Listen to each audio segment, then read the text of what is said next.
તો યુદ્ધ વિરામની વચ્ચે હોર્મુઝ જે સ્ટ્રેટ છે, હોર્મુઝની સામુદ્રી ધૂની છે, તેનો રોલ સૌથી મહત્વપૂર્ણ રહ્યું છે.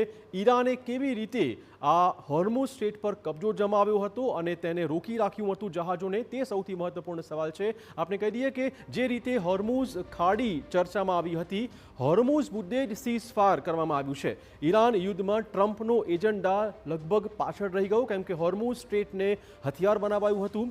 ઈરાન યુદ્ધમાં હોર્મુઝ સ્ટ્રેટ જ એક મુખ્ય એજન્ડા ચોક્કસ હોઈ શકે છે અને માટે જ આ યુદ્ધ વિરામ શક્ય બન્યો છે.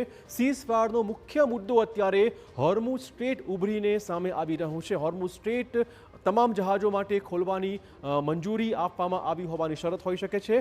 હોર્મુઝથી સલામત અવરજવર છે તે મુદ્દે ચોક્કસ આ ડીલ શક્ય બની હોઈ શકે છે. તો હોર્મુઝની ખાડી, તેનો આખો જે માર્ગ છે, તે જ આ યુદ્ધ વિરામ માટે મહત્વપૂર્ણ સાબિત થયો હોઈ શકે છે. ટ્રમ્પના દબાણ છતાં હોર્મુઝ પર ઈરાનનો કંટ્રોલ યથાવત રહેવાનો છે. આપણે કહી દઈએ કે હવે એક નવો ટોલ નાખવા જઈ રહ્યું છે ઈરાન. હોર્મુઝ પર ઈરાની સૈન્યની તૈનાતી પણ આગામી દિવસોમાં જોવા મળશે. એટલે કે આ હોર્મુઝ ખાડી એ હવે આગામી દિવસોમાં અન્ય દેશોને પણ હેરાન પરેશાન કરશે, કેમ કે અનેક જહાજો આ રૂટથી જ આવી રહ્યા છે.